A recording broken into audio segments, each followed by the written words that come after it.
Has CrossFit fucked up again? Hey guys, welcome to the channel, Old Guy Inc. Do me a favor, just take a second, hit subscribe, like, comment. I'd appreciate some feedback. So I'm going to talk a little bit about something that has happened a while ago. I'm a little late to the game. Sometimes I feel like talking about stuff, sometimes I don't. I like it to marinate for a little bit, see what other people in the industry have to say, and then I kind of weigh in at a later date. That's what I'm doing today with this whole CrossFit Nordic and kind of this clusterfuck with first, I believe their team getting completely eliminated from the semifinals, but then going back and just having one member of their team eliminated. And so I've seen some information, I've read some stuff, have not heard the official word from CrossFit, and that's basically what I'm going to talk about. So if you guys watch other people's videos, like Andrew Hiller has a great video where he outlines all of one, side of the story and what that member of CrossFit Nordic who ended up getting disqualified. Now, let me clarify. They have ended up deciding to let the team compete and just disqualify the one member of the team. So they get to continue on with an alternate. But I got two problems with the story. My first problem is we only have one side of the story. Okay, that's a problem. So if you read this letter that's written by this athlete and you listen to everything that's being said, you're definitely like, what the fuck? This is fucked up, CrossFit. This is bullshit. Here's the problem. The problem is, God damn it, CrossFit, stop being so cloak and dagger. When you make decisions, just tell people why. So that's my problem, is I'm having a really hard time weighing in on the actual meat of the issue, whether or not this individual should be disqualified, because their story is their story. And of course, the story that they put out is that they think they're all within the rules. And they very well may be all within the rules. But therein lies the problem. First of all, CrossFit changes the rules whenever they want, okay? It doesn't matter if it's movement standards or if it's team qualification standards. The standards are different for different people, different individuals, different teams, and that is the problem, right? We all know that there are super teams, right? I don't need to call anybody out by name, but you know who I'm talking about, right? The two teams that are most talked about right now. I mean, we have people who travel all over the country, all over the world, and they create these super teams. Now, maybe they are doing this and they are somehow falling all within the letter of the CrossFit law. But here's the problem. CrossFit doesn't come out and explain to you why somebody gets disqualified, because really that could just squash this whole thing, right? I don't want to get on here and start bashing CrossFit and being like, this is bullshit, this person should not have been disqualified. Well, maybe they should have been disqualified. Maybe there's a very legitimate reason or something that they did not do that they were supposed to do.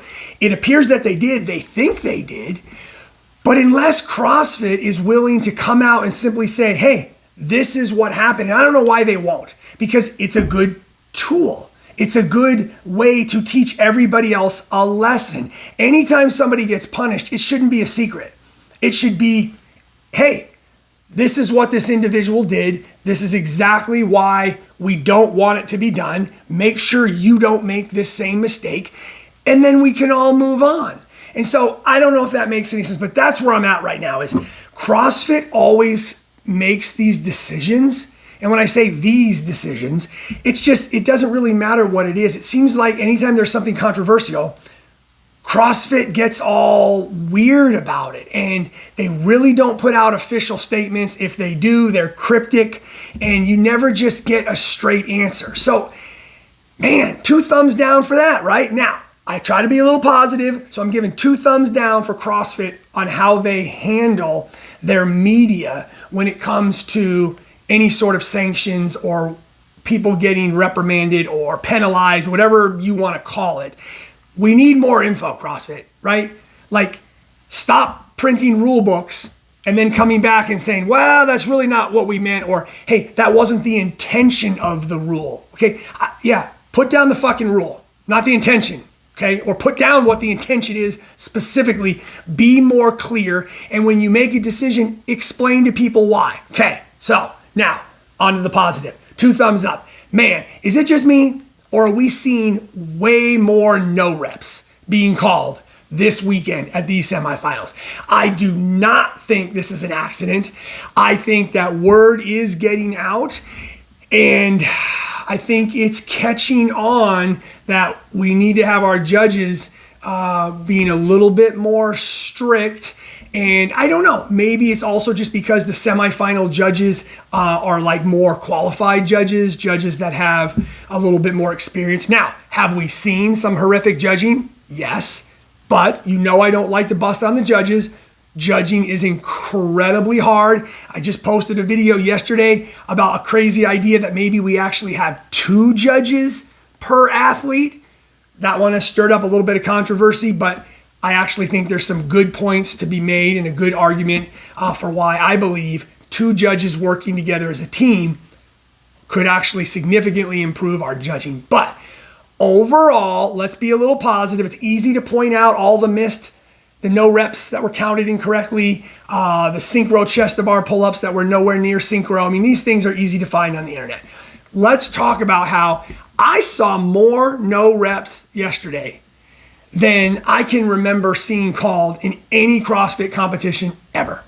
I thought it was great. I mean, I don't care if it was overhead squats, if it was sandbag cleans, if it was wall balls, that workout in particular. Man, did I see a lot of no reps called consistently. And I just want to say, shout out to CrossFit for that, right?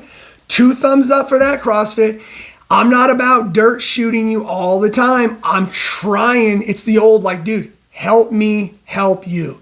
Continue to show us positive changes and improvement moving forward. I think there are things we could talk negatively about with semifinals, but all in all, I'm going to say yesterday, I felt I saw an improvement in judging. I don't know whether or not that came from a judge's briefing prior to the event. I don't know if it's total coincidence. I don't know if I'm the only one who noticed it. If you're out there and you watched the semifinals yesterday and you're like, Clint, what the fuck are you talking about? I thought it was horrible. Then let me know. I'm saying maybe I'm looking too hard for positives, but I thought that was a positive, and so I like to always point that out. So good job, CrossFit, on that. But hey, listen, next time you're going to disqualify somebody, next time you're going to make some sort of a penalty or something like that, and there's any sort of question surrounding it, just come out and explain the situation, use it as a learning tool, help everybody in the CrossFit community understand what happened, and then we can support you. If you show us, hey, this is why this happened, we want to explain it to you because we care and we don't want it to happen to anybody else, then we will take that, I believe, as a community and go, okay, thank you for explaining that. And that's how you gain people's trust back. Okay, and that's what we're dealing with right now, CrossFit. If you're not paying attention on the interwebs, you have a trust issue. Give us more information. Let's talk out loud about disqualifications, about judging standards, videos, all the things that are the hot topics right now. Let's just get them on the table. Let's talk openly. And I'm here to pat you on the back when you do something good. So I'd like to see more good. Thanks, CrossFit.